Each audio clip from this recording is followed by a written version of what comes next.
Broken arrow. Broken arrow. The old man's voice cracked like glass shattering on concrete, and the words were not meant for anyone in the room. They were meant for ghosts. Room 407 of St. Michael's Memorial Hospital in Seattle had seen its share of chaos over the years. Heart attacks that turned executives into weeping children. Overdoses that made teenagers scream for mothers who were not coming. Gunshot wounds that painted the floors in shades of red that no amount of bleach could ever fully erase. But the nurses who worked the graveyard shift that rainy November night would later say they had never seen anything quite like Arthur Brennan. He was 68 years old, and he looked like death had already made a down payment on his soul. His body was skeletal, barely 130 pounds of yellowed skin stretched over bones that seemed ready to snap at any moment. His left eye was clouded with a cataract that made it look like a marble someone had dropped in milk, but his right eye, that piercing icy blue eye, was sharp enough to cut through steel. And right now, that eye was scanning the room with the cold precision of a predator assessing threats. 4 orderlies surrounded his bed, and all 4 of them were hesitating, which told you everything you needed to know about the energy radiating from this dying old man. "I said, stay back," Artie roared, his chest heaving beneath the thin hospital gown, his ribs visible with every labored breath. "I know who sent you. You tell the director I am not signing the exit papers. I am not going to the black site. I will die right here on this hill before I let you take me."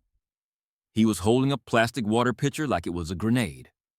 And the terrifying thing was that in his hands, it looked like it might as well have been one. One of the orderlies, a big guy named Marcus, who had played linebacker in college and thought he had seen everything, took a step forward.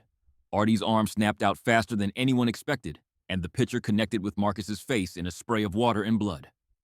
The crack of cartilage was audible across the room. Marcus stumbled backward, clutching his nose, blood streaming through his fingers. The monitors started screaming, heart rate climbing, 140, 150, 160. The numbers were flashing red, and somewhere in the chaos, an old man was dying, and he was perfectly willing to take anyone who touched him down with him. The smell in the room was wrong, and anyone who had spent time around violence would have recognized it immediately. It was not just the antiseptic and floor wax that usually defined hospital spaces. It was copper and fierce sweat, that primal scent that meant someone's body had shifted into survival mode, pumping out chemicals that screamed fight or die trying. Rain hammered against the windows like it was trying to break through, and every flash of lightning threw the old man's shadow against the wall in ways that made him look 10 feet tall. This was not a confused patient having a breakdown. This was a siege. The elevator doors opened on the 4th floor, and Claire Holloway stepped out into the chaos with the kind of calm that only comes from 20 years of watching people die. She was 44 years old, and tonight she was not supposed to be here. She had been at a charity gala downtown, one of those tedious events where rich people congratulated themselves for writing checks, and she had spent most of the evening counting the minutes until she could leave. Her blonde hair was still pulled back in the elegant updo she had worn for the event, though a few strands had come loose during the frantic drive to the hospital. Her blue eyes, the kind of blue that made people feel like she was reading their souls, were already scanning the hallway and taking in details that most people would miss.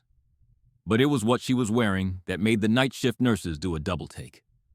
Under the hastily thrown-on white medical coat, Claire was still wearing her dress from the gala.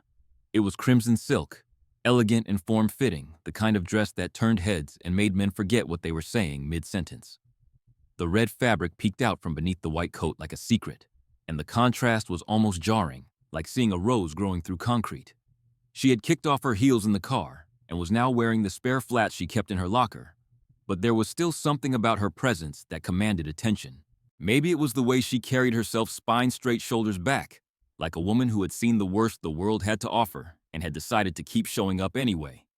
Claire, thank God. The charge nurse, a woman named Patricia, who had been working the floor for 15 years, intercepted her before she could reach room 407. "We called you because nobody else could calm him down. The guy in 407, he has septic organs failing, but he will not let anyone touch him.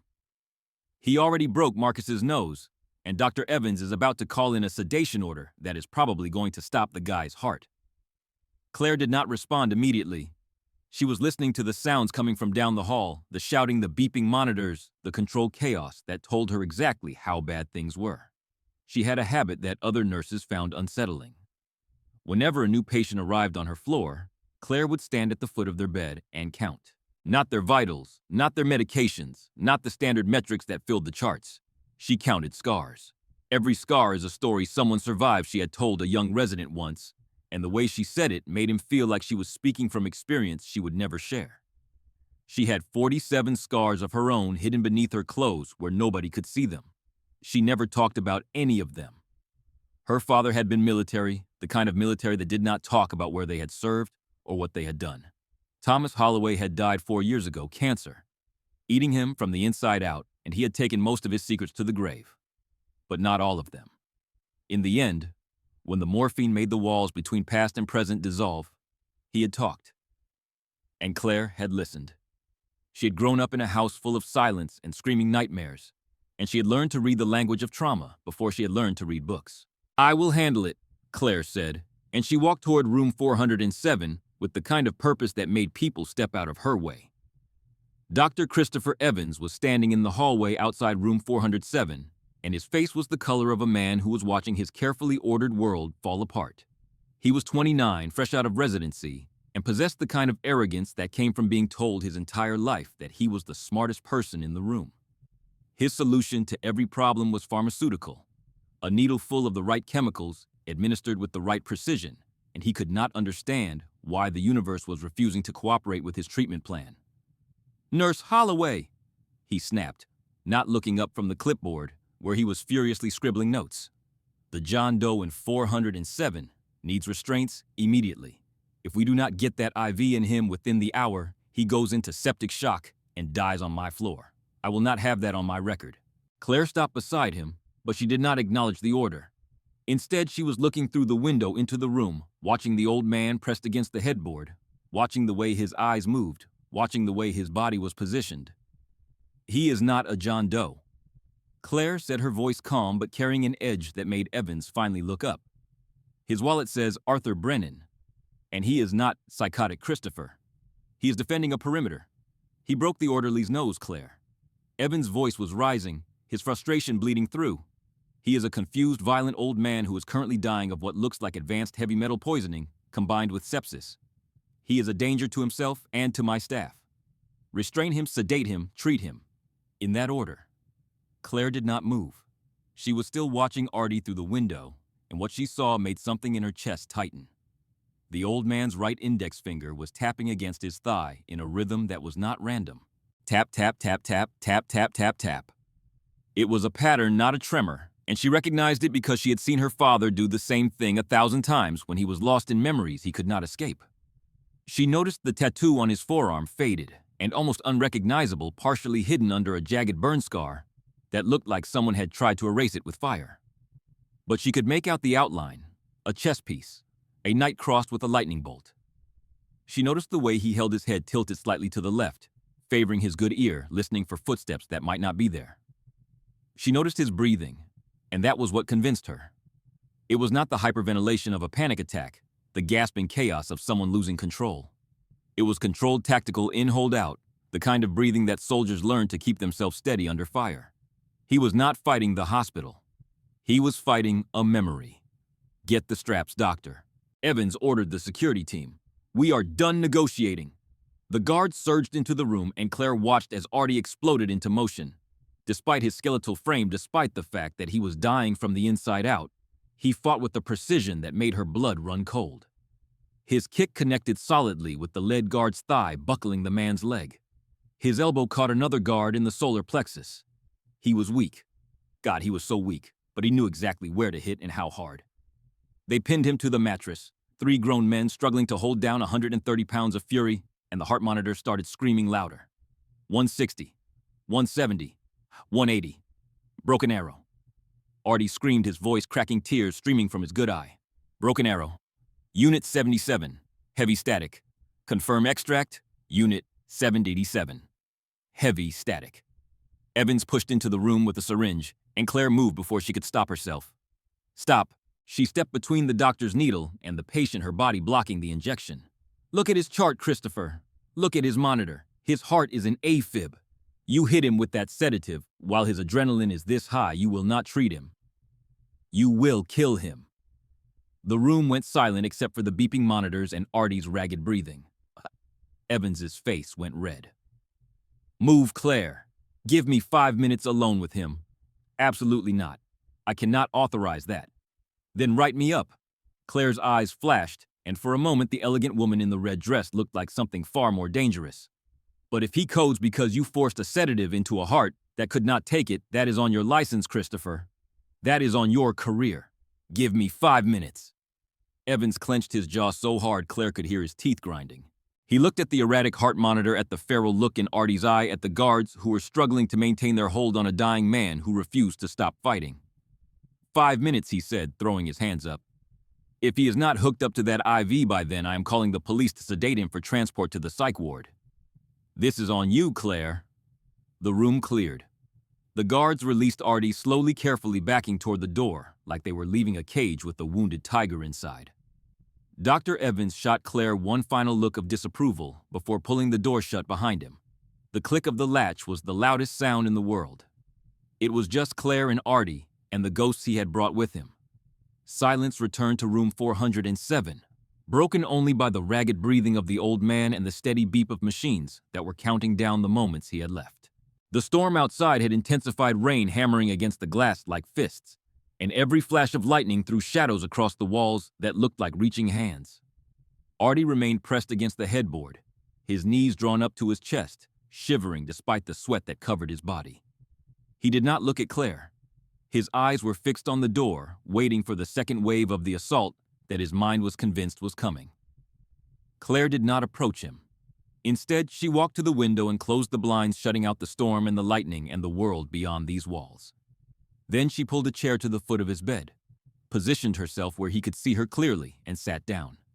She did not speak. She just waited. Her red dress rustled softly as she crossed her legs, and the crimson silk seemed to glow in the harsh fluorescent light, a splash of color in a room painted in shades of institutional gray. She let the silence stretch, let the tension slowly drain from the air. And she watched him the way you watch a wild animal that might bolt at any sudden movement. She took in the details that the doctors had missed while they were staring at blood work and vital signs. The tattoo faded but visible, the tapping finger still keeping its silent rhythm, the scar tissue running like a jagged road map from his collarbone down past the neckline of his hospital gown, the way his good eye kept tracking her movements with the cold efficiency of someone who had spent a lifetime assessing threats. The beeping monitors slowed their frantic pace. 150, 140, 130. He was still ready to fight, but he was listening now, and that was all Claire needed. "You must be exhausted, Sergeant." Claire spoke the words quietly, almost gently, and she watched the effect ripple across Artie's face. The tapping finger stopped. His jaw tightened. He turned his head slowly, that one good eye fixing on her with a gaze that was equal parts suspicion and something that might have been hope. "I am not a sergeant," he rasped, his voice like gravel being dragged across sandpaper. "I am a landscape architect." Claire allowed herself a small, sad smile, the kind of smile you give someone when you both know they are lying, but you are going to let them keep the fiction for a little while longer. Landscape architects do not use the term broken arrow when they are scared, Artie, and they do not know how to break a man's nose with a palm strike.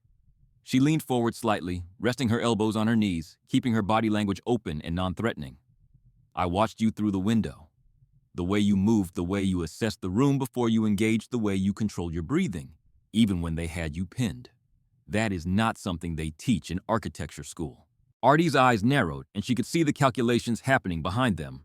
The threat assessment, the evaluation of this woman in the red dress who had walked into his perimeter and started speaking his language. "You read my file," he said. "The agency sent you." "No agency," Claire replied. "Just a nurse who grew up in a house full of silence." She paused, letting the words hang in the air, and then she continued. "My father was in the service. He never told us where. He never told us what he did. But I knew the way children always know the things their parents try to hide. Every 4th of July, he would not watch the fireworks with us. He would sit in the basement with the lights off, and sometimes I would hear him counting under his breath, and sometimes I would hear him whispering words that did not make any sense." Artie's jaw tightened. He looked away, staring at a point on the wall that probably was not there. Lots of guys do not like fireworks. True, Claire agreed. But my dad, he had a tattoo. A knight chest piece crossed with a lightning bolt, just like the one you were trying to hide under that scar. The air in the room seemed to drop 10 degrees. Artie looked at his arm at the burn scar that had tried and failed to erase the mark of a brotherhood that officially did not exist.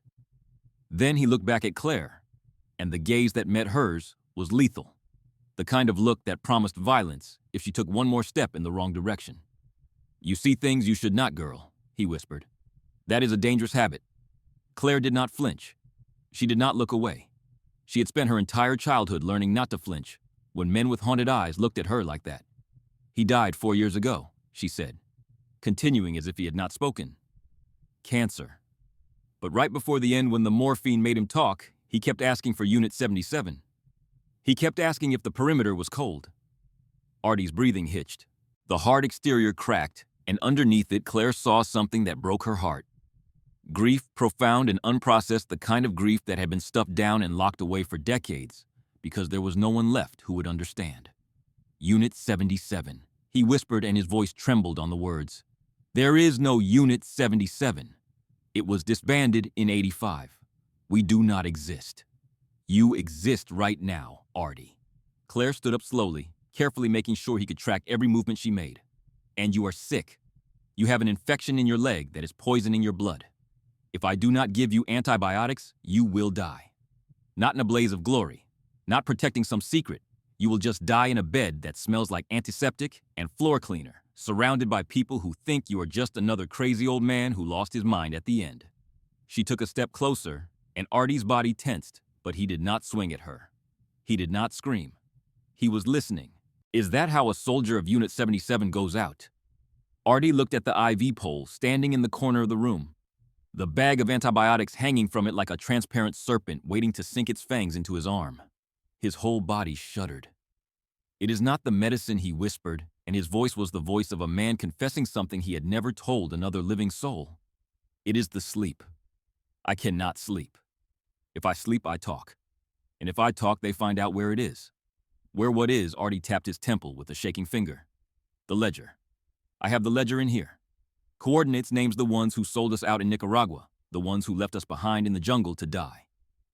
30 years I have been carrying it, and 30 years they have been trying to dig it out of my skull." He looked at Claire with pleading eyes, and she saw the child inside the soldier. The boy who had grown up and gone to war and never really come home. "The doctor," he continued, his voice dropping to a harsh whisper. "Evans. He looks like one of them. He has the same eyes as the handler who used to come to the camps. If I go under, if they put me to sleep, he will interrogate me. I cannot let him in my head.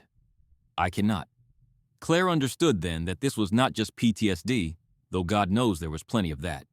This was a man who had been holding on to a secret so toxic that it had become his entire identity. He had spent 3 decades being the last line of defense for a mission that the world had forgotten ever existed, and the weight of that burden had broken him in ways that no medication could ever fix. "The doctor is not a handler, Artie," she said gently. "He is just an arrogant kid who thinks his medical degree makes him smarter than everyone else in the room. But I understand. I understand that you cannot compromise the mission." "The mission never ended," Artie said, gripping the sheets with hands that were nothing but bones and tendons and desperate strength. "We are always active, always watching, always waiting." Claire glanced at the clock on the wall. 3 minutes left before Dr. Evans came back with security and police. 3 minutes before they strapped this man down and forced a needle into his arm and probably stopped his heart in the process. She had to bridge the gap. She had to reach the soldier inside the madman, the brother in arms, who was still waiting for someone to give him permission to stand down. She had to use the secret she had sworn she would never speak. The door handle jiggled. Dr. Evans was getting impatient. Claire walked to the side of the bed, close enough that she could smell the fever on Artie's skin, close enough that she could see the individual beads of sweat running down his forehead. She needed to be close for this. She needed him to hear her, but she could not let anyone else hear what she was about to say. "Artie," she whispered, "look at me." He looked up, shivering violently now, the infection burning through his body despite all his willpower, despite all his training, despite every ounce of stubborn determination that had kept him alive this long. "Get back," he whispered. "Perimeter. I am going to tell you something. Claire said, her voice dropping to a breath barely audible above the beeping machines. My father's name was Thomas Holloway, call sign Ironside. Artie's eyes went wide. The color drained from his face, what little color there was, and for a moment he looked like a man who had just seen a ghost walk through the wall. Ironside, he breathed. Tommy. No. Tommy did not make it to the extraction point. I waited for him. 3 days in the mud watching the tree line waiting for his signal. He never came. He made it out, Artie. Claire took his hand and his grip was iron. Trembling, but iron. He crawled out of that jungle and he spent 40 years looking over his shoulder waiting for someone to come finish what they started. But he made it. He lived. He had a daughter. He had me. She could see the war happening behind his eyes, the desperate need to believe fighting against the paranoia that had kept him alive for so long. He wanted to trust her. God, she could see how much he wanted to trust someone, anyone, after 3 decades of running alone. He taught me something. Claire continued, her voice steady, despite the tears threatening to form in her eyes. He said that if I ever met a man with the knight on his arm and I needed him to trust me, I had to give the countersign. Artie stopped breathing. He stared at her, tears pooling in his good eye, his whole body trembling with the effort of holding himself together. He was waiting, testing her.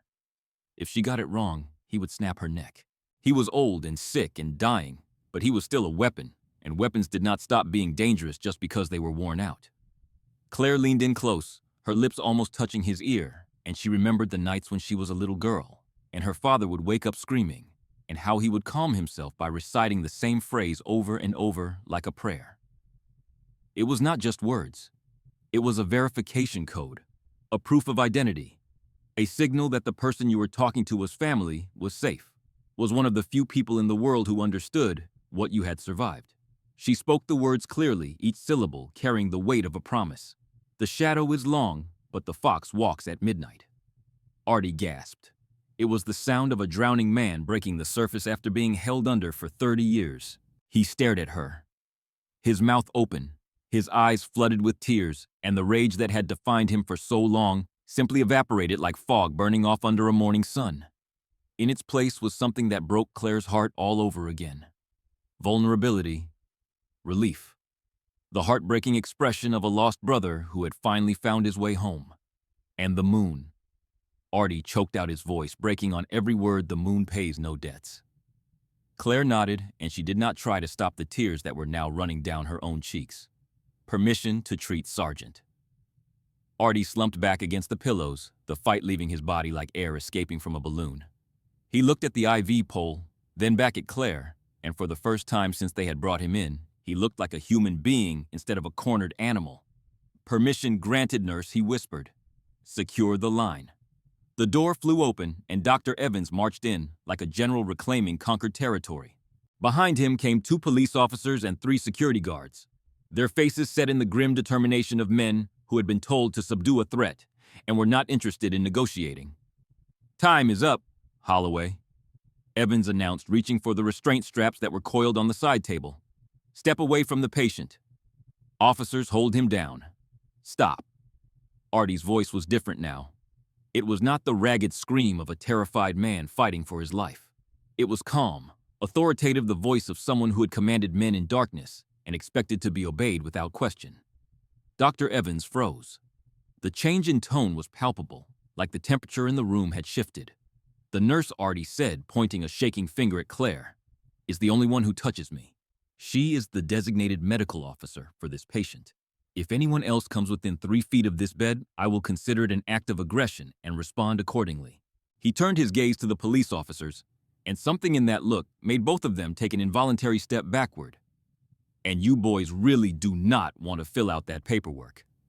The officers looked at each other, then at the calm old man who had been screaming like a lunatic 5 minutes ago, then back at Dr. Evans.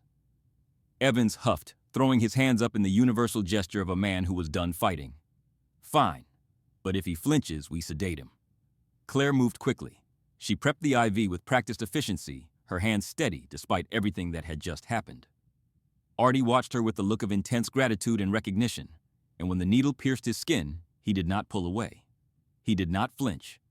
As the medicine began to flow into his veins, he leaned in close and whispered words that only Claire could hear. You are Tommy's girl. Yeah, she whispered back, taping the line down. I am Tommy's girl. He saved my life in '82. Artie murmured, his eyes already growing heavy as the exhaustion finally caught up with him. And now you are saving mine. He closed his eyes and his voice became distant, fading. But you have to be careful, Claire. The code speaking it wakes things up. It is just a code, Artie. She soothed, adjusting his pillow. No. His eyes snapped open one last time and there was genuine fear in them now. Fear not for himself, but for her. It is a beacon. If you say it, he will hear it. Who? Claire asked, feeling a sudden chill crawl up the back of her neck. Artie's voice was barely audible as sleep finally claimed him. The man who hunted us. The pale horse. He is not dead, Claire. And he is in this city. Claire froze. She looked at the door at the hospital hallway beyond. And suddenly, the fluorescent lights seemed dimmer. The shadows longer. The ordinary sounds of a medical facility somehow sinister. She thought she had just calmed a paranoid patient. But as she lifted his hospital gown to check his abdomen, she saw something that made her blood run cold. His file said he had been admitted for a fall at a construction site, an accident with rebar, a simple injury. But the wound she was looking at was not a bruise from a fall. It was a fresh bullet wound roughly stitched up with fishing line, the kind of field expedient closure that soldiers learned to do when there was no medic available and stopping the bleeding was the only thing that mattered. Her father had a similar scar on his thigh. Artie had not fallen. He had been hunted. And by bringing him here, by speaking the code that proved she was family, Claire had just unknowingly turned St. Michael's Hospital into a target. She stood over the sleeping form of Arthur Brennan, her hands trembling in her latex gloves, and she made a decision that would change everything. The gunshot wound should have been reported to the police immediately. Protocol was clear. She was a mandatory reporter. But if she made that call, she was not just reporting a crime. She was ringing a dinner bell for whoever had put that bullet in Artie's gut. She grabbed a fresh bandage and covered the wound, hiding the fishing line stitches under pristine white gauze. Chart says abrasion from rebar, she whispered to herself. So it is an abrasion. As she cleaned him up, wiping the grime from his face, something fell out of his tattered canvas jacket. A heavy silver Zippo lighter, cold and scratched. She flipped it open out of habit. No spark. The flint was gone, but there was a seam on the bottom that should not have been there. Inside the hollowed-out fuel chamber, wrapped in a scrap of oil paper, was a micro SD card.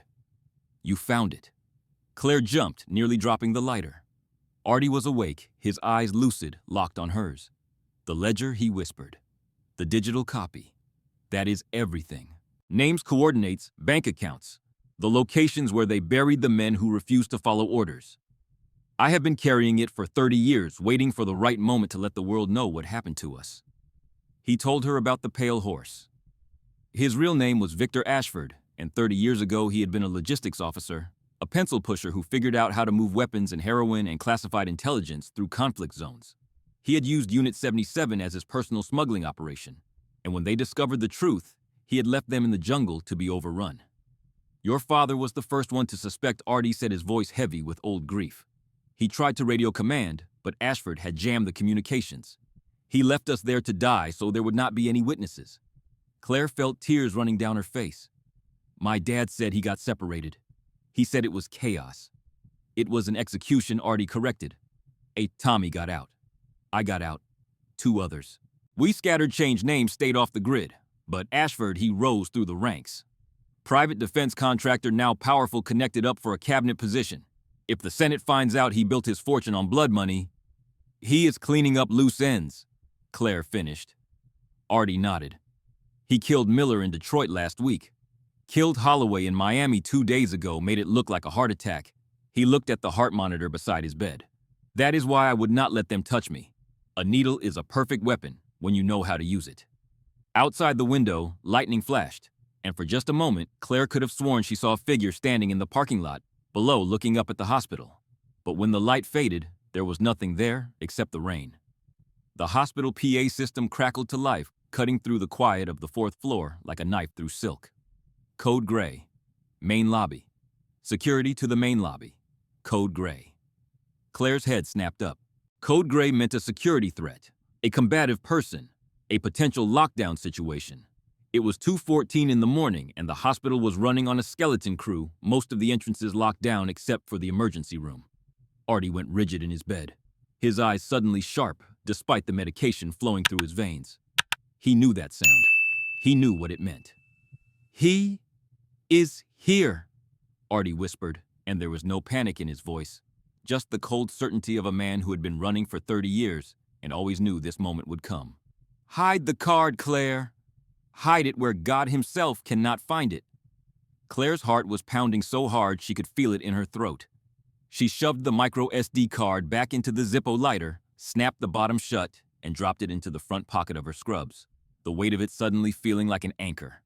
She grabbed Artie's hand, trying to project a calm she absolutely did not feel. "You are safe here. This is a hospital. There are cameras everywhere, witnesses everywhere. He cannot just—" Artie looked at her with the pity of a man who had seen villages erased from maps overnight, who had watched entire populations disappear because someone with enough power decided they were inconvenient. "Cameras break, Claire," he said softly. "And witnesses just disappear." 3 floors down in the expansive fluorescent-lit lobby of St. Michael's Memorial, the atmosphere had shifted from sleepy boredom to barely controlled terror in the span of 30 seconds. The night shift security guard was a man named Ben Kowalski. Ben was a retired high school football coach, 62 years old. Big and friendly, the kind of guy who spent most of his nights doing crossword puzzles and chatting with the cleaning staff about his grandchildren.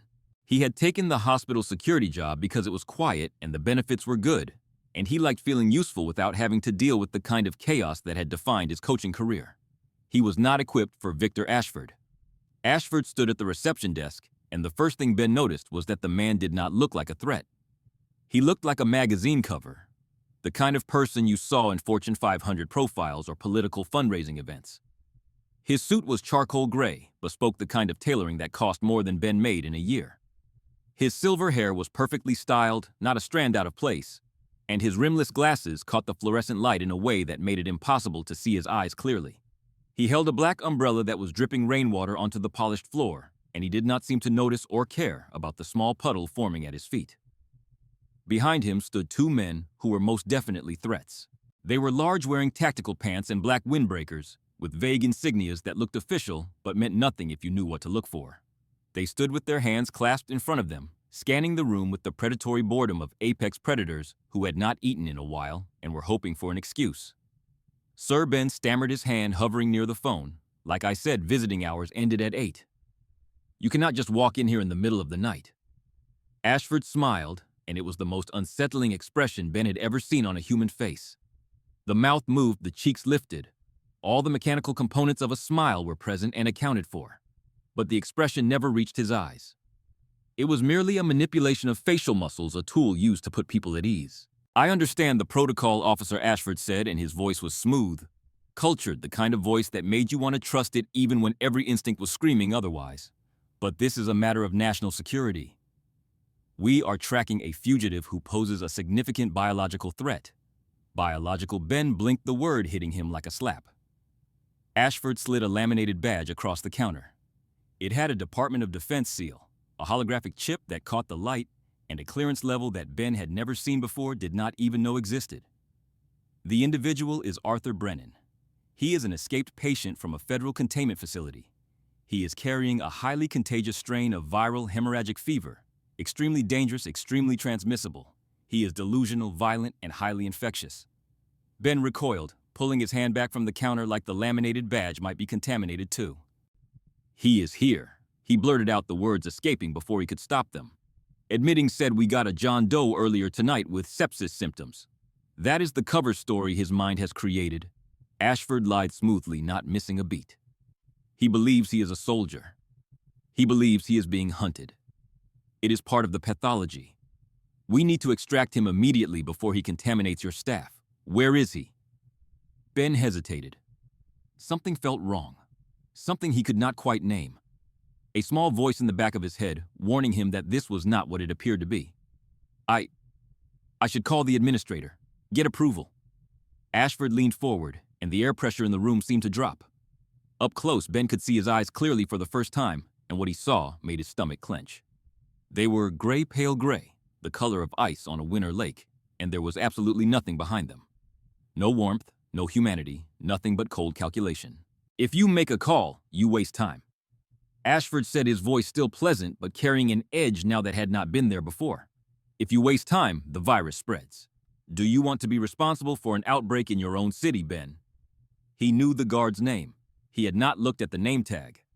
Ben swallowed hard and typed into the computer with shaking hands. Room 407. ICU. 3rd floor. Thank you, Ben. You are a patriot. Ashford straightened and nodded to his men. Lock down the exits. Disable the outgoing phone lines. We initiate quarantine protocol. No one leaves this building until I have the asset.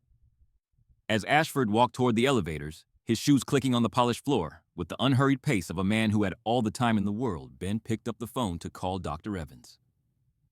The line was dead. He grabbed his cell phone. No signal. He looked at the men guarding the doors, and one of them produced a small black device from his pocket. A signal jammer. Ben Kowalski had coached high school football for 30 years. He had seen plenty of bullies in his time. Plenty of young men who thought they could take whatever they wanted because they were bigger or stronger or meaner than everyone else. He knew what a predator looked like.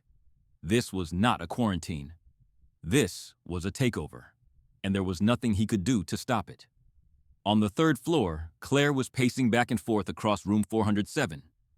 Her red dress swishing beneath her white coat, with every turn her mind racing through possibilities and discarding them one by one. She had moved the heavy armchair in front of the door, a flimsy barricade that would not stop anyone determined to get through, but made her feel slightly less helpless. The window was no good. They were 3 stories up, and even if she could get it open, there was nowhere to go but down. Artie was sitting up on the edge of the bed now, adrenaline overriding his weakness, overriding the sepsis that was slowly killing him, overriding everything except the survival instincts that had kept him alive through 3 decades of running. He had grabbed a pair of surgical scissors from the tray and was holding them in a reverse grip the way someone held a knife when they actually knew how to use one. You need a weapon, he said, his voice stronger than it had any right to be. I am a nurse, Artie. Claire's eyes were scanning the room looking for anything heavy, anything sharp, anything that could give them even the slightest advantage. We do not do weapons. Artie almost smiled. Everyone is a weapon if you press them hard enough. The elevator dinged down the hall. Claire froze. It was the only elevator that accessed the ICU at night, and no one should have been using it at this hour. The floor was supposed to be locked down. Footsteps. Not the soft squeak of nursing shoes or the shuffled shuffle of doctors who had been on their feet for too many hours. These footsteps were different. Slow. Deliberate. Hard leather on tile. They were the footsteps of a man who owned the ground he walked on and expected everyone else to get out of his way. Claire pressed her ear against the door, her heart hammering. Voices at the nurse's station. Dr. Evans sounding annoyed as usual, his arrogance cutting through even in a situation like this. Gentlemen, can I help you? This is a restricted area. Dr. Evans. The voice that replied was smooth as silk and cold as ice. I am Agent Ashford. We are here for the patient in room 407. The John Doe Evans scoffed. He is in critical condition. Septic. You cannot move him. We have a containment unit downstairs. Step aside, doctor. I will not. This is my ward. You do not have jurisdiction here without a warrant. There was a pause, a heavy silence that seemed to stretch for hours. Show him the warrant. A muffled thump, the sound of something heavy hitting the floor. A body. Claire gasped, covering her mouth to stifle the sound. Dr. Evans, one of the other nurses screamed. Oh my God, what did you do? He is just sedated. Ashford's voice drifted down the hall, calm and terrifying and completely devoid of concern. He was becoming hysterical. Now, point me to room 407, quickly. The nurse was hyperventilating. Claire could hear it through the door. A 407, down the hall. Please do not, thank you. More footsteps. Coming closer now. Claire turned to Artie, and for a moment the terror must have shown on her face because the old man reached out and gripped her arm with surprising strength. Focus, Tommy's girl, he said. Fear later. Fight now. The door handle turned. Claire's whole body tensed. She stepped back, positioning herself between the door and Artie's bed, her white coat falling open to reveal the crimson dress beneath. She looked like a target. She felt like a sacrifice. The door swung open. Victor Ashford stood in the hallway 10 feet away, and he looked exactly like what he was, a monster wearing the skin of a successful businessman. Impeccable suit. Perfect hair. Those terrible gray eyes that seemed to absorb light rather than reflect it. When he saw Claire, he smiled again, that mechanical expression that never touched his eyes. Ah, Miss Holloway, the daughter of the late Thomas Holloway. He tilted his head slightly, studying her like a specimen under glass. I see the family resemblance. You have his stubborn chin. He never knew when to step aside either. Get away from this room, Claire said, and she was proud that her voice did not shake, even though everything inside her was screaming. Give me the old man and you walk away, Ashford said, taking one step forward, then another, completely unhurried, completely confident. I have no quarrel with you, Miss Holloway. You are a civilian. You have no idea what is happening here, and honestly, I would prefer to keep it that way. Hand him over, and this all becomes a bad dream that you forget by tomorrow. He is a patient. He is sick. He needs medical care. He is a loose end. Ashford reached into his jacket, and when his hand came out, it was holding a suppressed pistol, the kind of weapon that professionals used when they wanted to kill someone quietly. And loose ends have a tendency to unravel things that should stay tied up. He raised the gun. The black eye of the suppressor stared at Claire like a snake about to strike. Last chance. Claire did not move. She could not move. She was frozen in place, every muscle locked, her mind screaming at her legs to run, but her body refusing to obey. The flaw that had haunted her entire life, the freeze response that kicked in whenever violence became real, was taking over at the worst possible moment. Behind her, barely audible, Artie whispered something. And then he screamed. Now Claire dropped. She did not think about it, did not plan it, just folded her legs and hit the floor in a ball, and in the same moment she heard the crash of metal on metal as Artie kicked the IV pole he had somehow rigged while she was pacing. The heavy metal stand careened into the hallway like a bowling ball, trailing oxygen tubing behind it. Ashford fired. 2 shots silenced, but still loud in the confined space, sparks flying as bullets ricocheted off the metal pole careening toward him. He stepped back, annoyed rather than frightened, dodging the debris with the casual grace of someone who had done this 1,000 times before. Fire alarm! Artie roared from inside the room. The red box on the wall. Pull it, Claire scrambled forward on hands and knees, the tile floor cold against her palms, her red dress tangling around her legs. The fire alarm was 15 feet away, mounted on the wall, and it might as well have been 15 miles. Stop her. Ashford's voice was calm, almost bored. A tactical officer appeared around the corner, lunging for Claire, and she felt a hand grab the collar of her white coat, yanking her backward. She screamed, flailing, trying to break free. Artie appeared in the doorway. He looked like death incarnate, a skeletal figure in a blood-stained hospital gown, but in his hand was the heavy glass water pitcher, and he threw it with the kind of accuracy that only came from decades of training. The pitcher shattered against the tactical officer's face. Glass and water exploded everywhere. The man howled, releasing Claire, stumbling backward with his hands pressed to his bleeding face. Claire lunged forward, covering the last few feet on pure adrenaline, and slammed her hand down on the fire alarm. The shriek of the alarm filled the hallway. Strobe lights began to flash, turning the world into a disorienting nightmare of white bursts and darkness, and somewhere in the distance, Claire could hear confused shouting as the hospital began to respond to a fire that did not exist. Go! Artie grabbed her arm, hauling her toward the stairwell with strength that should not have been possible. Move the stairs. We cannot outrun them, Claire cried, half supporting Artie's weight as they stumbled through the stairwell door. They are professionals. They have guns. We do not have to outrun them. Artie panted, blood seeping through his hospital gown where his wound had reopened. We just have to get to the basement. Why the basement? Artie grinned, and the expression was terrifying on his gaunt face, blood staining his teeth, his good eye glittering with something that might have been madness or might have been the cold clarity of a soldier who had finally found a battle worth dying in. Because that is where the oxygen tanks are stored, he said, and I need to build a bomb. The stairwell was a concrete echo chamber, the fire alarm bouncing off the walls in a relentless rhythm that masked their ragged breathing, but also made it impossible to hear how close their pursuers were. Claire had Artie's arm draped over her shoulder, half carrying him, and every step down was a battle against gravity and exhaustion and the growing certainty that they were not going to make it. His weight was crushing. The adrenaline that had propelled him out of the room was fading fast, replaced by the brutal reality of sepsis and blood loss and a body that had been pushed far past its limits. His feet kept slipping, and twice Claire had to catch him before he tumbled down the concrete stairs. "Leave me," Artie wheezed as they reached the landing between the second and first floors. "Block the door. Run. Get the card to a journalist. Tell them—" "Shut up, Sergeant."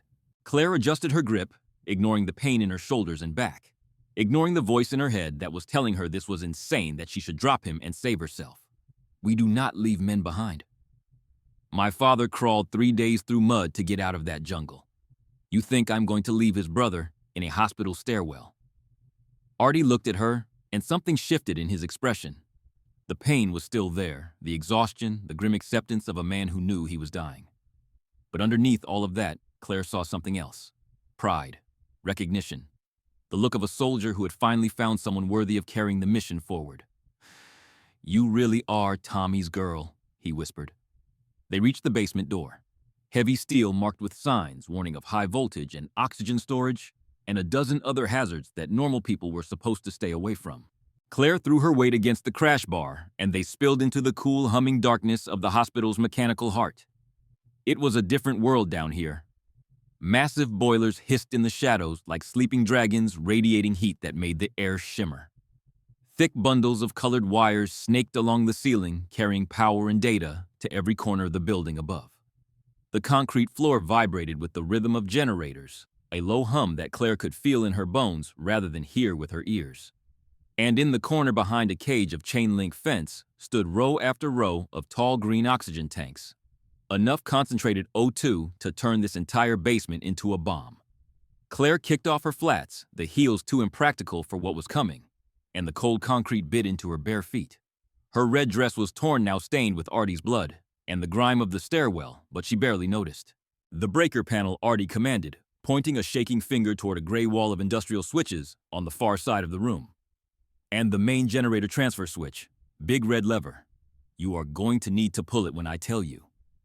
"What are we doing?" Claire asked, even as she was already moving toward the tanks. "Ashford's men have thermal optics," Artie explained, coughing, spitting blood onto the concrete. "Military grade. Darkness will not stop them. They will see our heat signatures like we are glowing in the dark." He slumped against the chain-link cage, his hand shaking so badly he could barely grip the wrench hanging on the wall. "But chaos." He continued, his voice dropping to something that was almost a prayer. "Chaos slows everyone down, even professionals.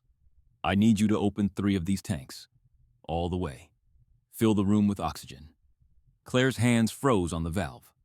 "Artie, that is incredibly flammable.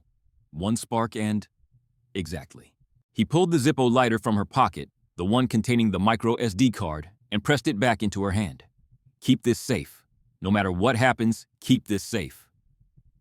Now get the wrench, open the valves, and then go to that breaker box. When I say mark, you pull the main lever." Claire hesitated, looking at him.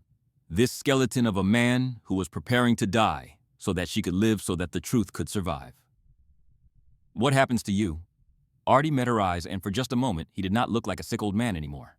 He looked like a soldier, a knight, a guardian who had been waiting 30 years for a worthy cause to die for. "I hold the line," he said softly. "That is what I do. That is what I have always done." Behind them, the stairwell door creaked. Someone was picking the lock. Claire grabbed the wrench. Claire twisted the valve on the first oxygen tank with all her strength, and the metal groaned before giving way with a sharp hiss. Pure oxygen began pouring into the basement, invisible but deadly, flooding the space with the fuel for what would become an inferno. She moved to the second tank, then the third, her hands working on autopilot while her mind raced through everything that was about to happen. The hissing grew louder, filling the room with a sound like 1,000 snakes, and she could almost feel the air changing around her, becoming richer, more volatile, more dangerous with every passing second. The basement of St. Michael's Memorial was never meant to be a battlefield, but in the flickering emergency lights, it looked like something out of a war zone. The massive boilers cast long shadows across the concrete floor, and the bundles of wires overhead looked like the nervous system of some giant sleeping creature. The oxygen tanks stood in their cage like soldiers waiting for orders, and the smell of rust and machine oil mixed with the metallic tang of blood from Artie's reopened wound. Claire ran to the breaker box, her bare feet slapping against the cold concrete, her ruined red dress trailing behind her like a flag of defiance. The main utility cutoff was exactly where Artie had said it would be, a massive lever-painted fire engine red, mounted on a gray panel, covered with warning signs about high voltage and authorized personnel only. Behind her, she heard the basement door creak open. "They are here," she whispered, pressing herself against the wall beside the breaker box. "I know." Artie had positioned himself in the center of the room, standing in a pool of shadow between two of the massive boilers. He was holding a heavy iron pry bar he had found somewhere, and despite the fact that he could barely stand despite the blood soaking through his hospital gown, he looked more alive than he had since they brought him in. "When I say mark, you pull that lever. Not before, not after. Exactly when I say it." What happens then? The lights go out. All of them. The whole hospital loses power for about 3 seconds before the backup generators kick in.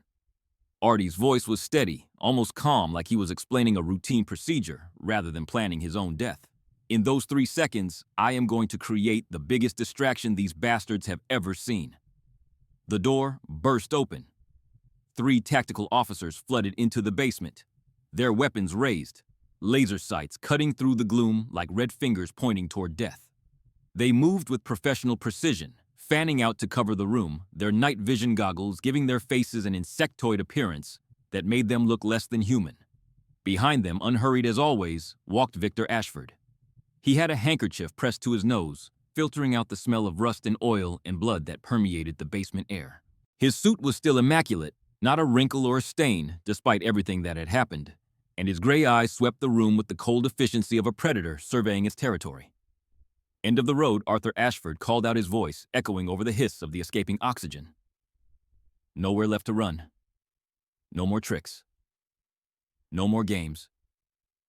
It is over." Artie stepped out of the shadows. He was not hiding anymore. He was not running. He stood in the center of the basement, directly in the path of 3 weapon-mounted flashlights, and the beams illuminated him like a spotlight on a stage. His hospital gown was stained with blood. His body was broken and dying, but his eyes were clear and steady and absolutely unafraid. "I am not running," Victor Artie said, and his voice carried the weight of 30 years of waiting for this moment. "I have been running my whole life, from the jungle, from the nightmares, from you, but not anymore." Ashford tilted his head, studying Artie the way a scientist might study a particularly interesting specimen. "You know you cannot win this. You are a dead man standing. 1 bullet and this is over." "Maybe." Artie smiled, and it was the smile of a man who had finally found peace. "But I am not trying to win. I am trying to make sure you lose." "Take him," Ashford ordered, gesturing with his pistol. "Alive if possible. I want to know where the files are." The tactical officers moved forward, converging on Artie from 3 directions. Claire yanked the lever down with every ounce of strength she had left. The massive breakers tripped with a thunderous sound that seemed to shake the very foundations of the building, and in an instant the world went dark. Not dim, not shadowy, completely, absolutely, utterly dark. The hum of the hospital died. The emergency lights flickered once and went out.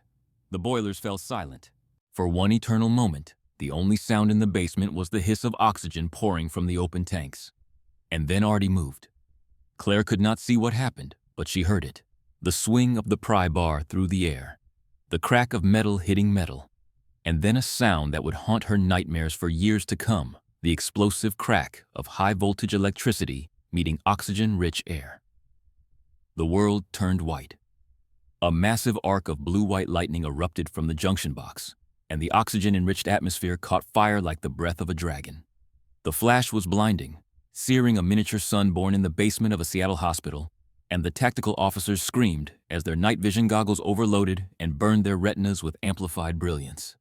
The sparks ignited the oxygen stream, and a wall of fire rolled across the ceiling like a wave. It was not an explosion, not exactly, more like a sudden, violent expansion of superheated air that blew out the fire suppression pipes and sent water and chemical foam raining down on everything below. The basement became chaos. Steam and smoke swirled together, mixing with the chemical spray from the fire suppression system, and visibility dropped to 0. Claire pressed herself against the wall, coughing, her eyes streaming with tears, and she could hear Ashford's men stumbling around in the darkness, shouting at each other, completely disoriented. "Thermal is useless," one of them screamed. The steam is creating a heat bloom. I cannot see anything. Hold your fire. Ashford's voice cut through the chaos, and for the first time there was something other than cold confidence in it. Uncertainty. Maybe even fear. You will hit each other. And then floating out of the smoke and steam like a ghost came Artie's voice. You are in my world now, Victor. The voice seemed to come from everywhere at once, bouncing off the concrete walls impossible to pinpoint. You spent 30 years sitting in air-conditioned offices signing kill orders, drinking expensive scotch while other men did your dirty work.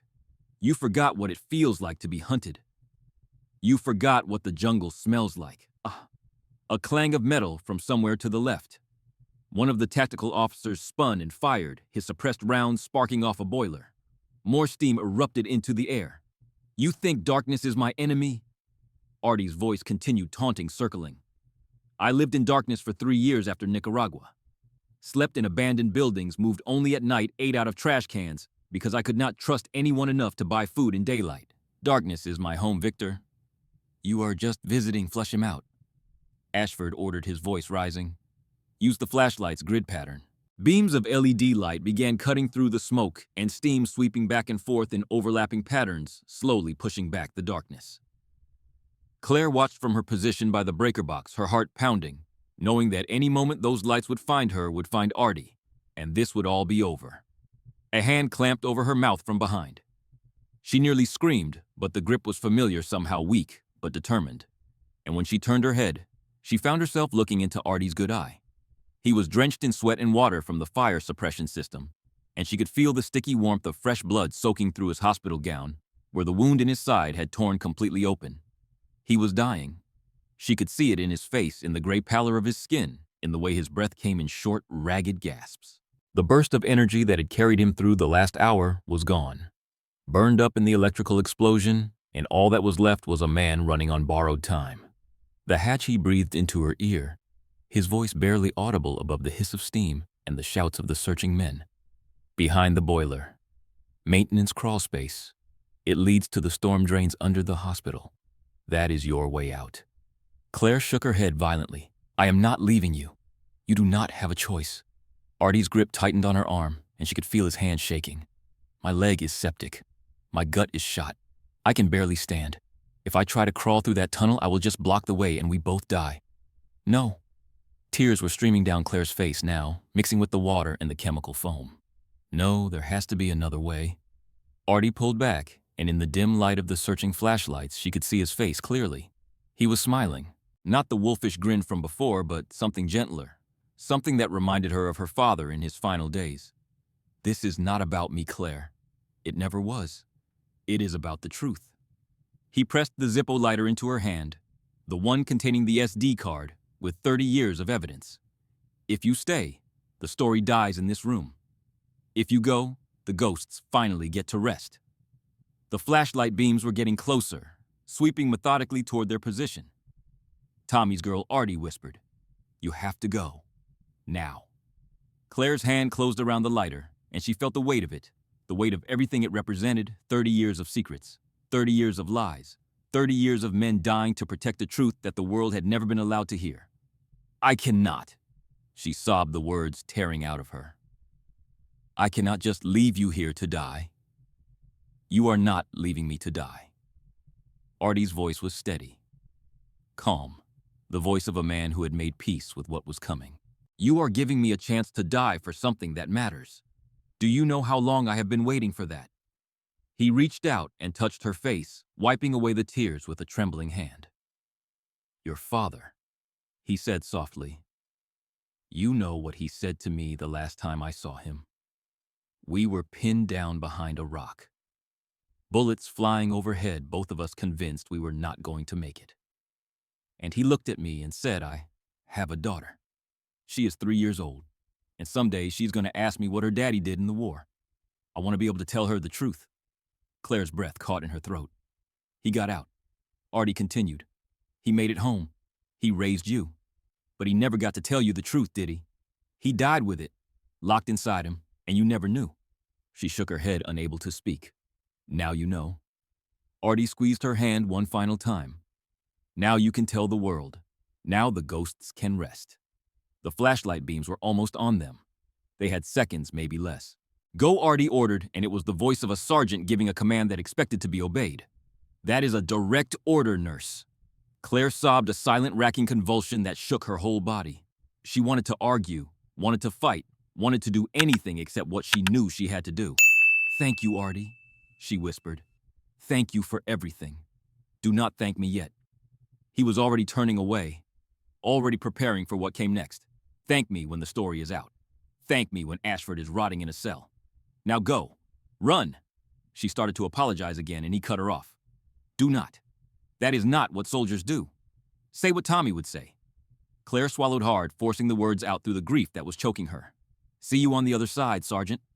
Artie smiled, and for just a moment, he did not look like a dying old man anymore. He looked like a knight. Now that is a proper goodbye. Claire dropped to her knees and found the iron ring of the floor hatch hidden behind one of the massive boilers. It was heavy rusted shut by years of neglect, and she pulled with everything she had. Her muscles straining. Adrenaline giving her strength she did not know she possessed. The hatch groaned and popped open, releasing a smell of sewage and stagnant water, and something that might have been freedom. She lowered herself into the hole, her bare feet touching cold metal rungs, and just before her head dipped below the rim, she looked up one last time. Arthur Brennan had stepped out from behind the boiler. He stood directly in the beams of 3 tactical flashlights, and the light illuminated him like a spotlight on a stage. He was pale and bleeding and shaking a ruin of a man who should have died hours ago. But in his hand, he held the heavy iron pry bar like it was Excalibur, and his spine was straight, and his chin was high, and he looked like a warrior from an ancient legend about to make his final stand. There he is, one of the tactical officers shouted. Drop the weapon. Drop it now. Artie did not drop it. He smiled. That same blood-stained wolfish grin that had transformed his face in room 407. Broken arrow, he whispered, and the words carried across the basement like a prayer. He raised the pry bar over his head, but he did not swing at the men in front of him. He pivoted, turning toward the wall where the high-voltage junction box sat, with its exposed cables and live current waiting. Victor Ashford understood a split second before it happened. No, he screamed, his composure finally shattering. The oxygen. He is going to. Artie swung the iron bar with every ounce of life he had left, with 30 years of running and hiding and waiting with all the fury of a man who had watched his brothers die and had carried their ghosts on his shoulders through 3 decades of darkness. Metal met live current. Claire slammed the hatch shut and spun the wheel, locking it tight, and in the same instant the world above her turned white. The explosion was not like the movies. There was no dramatic fireball, no slow-motion debris. It was a concussive wave, a physical wall of force that slammed through the basement like the fist of God. Even through the heavy iron door and the concrete floor, Claire felt the impact in her bones, felt it rattle her teeth and compress her lungs and shake the very foundations of the earth. Dust and rust rained down on her head. The sound was a muffled thunder that seemed to go on forever. And then silence. Claire turned on the small flashlight on her keychain, and the tiny beam cut through the oppressive darkness of the tunnel. It was barely 3 feet wide, slick with slime and half filled with freezing runoff water. Rats skittered away from her light, their red eyes glowing in the darkness like tiny demons fleeing from something even they were afraid of. She began to crawl. Her knees scraped raw against the concrete. Her hands went numb from the cold. The water soaked through her ruined dress and chilled her to the bone, and more than once she wanted to stop, wanted to curl up in the fetal position and cry until the world ended. But every time the despair threatened to overwhelm her, she saw Artie's face in the flashlight beams. She saw him standing tall, smiling, raising that pry bar like a knight raising his sword for one final charge. He sacrificed himself so you could tell the truth. The thought forced her forward, inch by inch, yard by yard. She heard her father's voice in the darkness. She heard Artie's voice.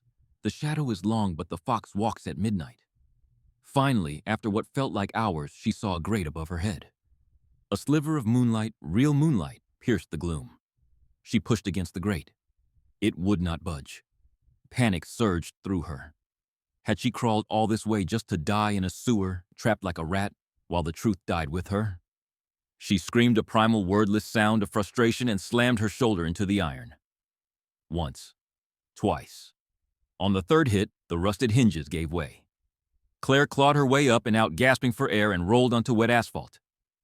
Rain washed the slime from her face, and she lay there for a long moment staring up at the sky, feeling the cold drops hit her skin like tiny kisses from a world she'd almost left behind. She was in an alleyway behind a dumpster. The sounds of the city's sirens and the distance traffic on the highway, the ordinary noise of a world that had no idea what had just happened, washed over her. She checked her pocket. The Zippo was still there. She was not Claire Holloway, the quiet trauma nurse, anymore. She was the courier, and she had a delivery to make. The internet cafe was a relic from another era, the kind of place that somehow still existed in the corners of cities, despite the fact that everyone carried a computer in their pocket. Claire found it 3 miles from the hospital, a dingy storefront with flickering neon, and a teenager behind the counter who looked like he had not slept in days. He stared at her when she walked in, and she could not blame him.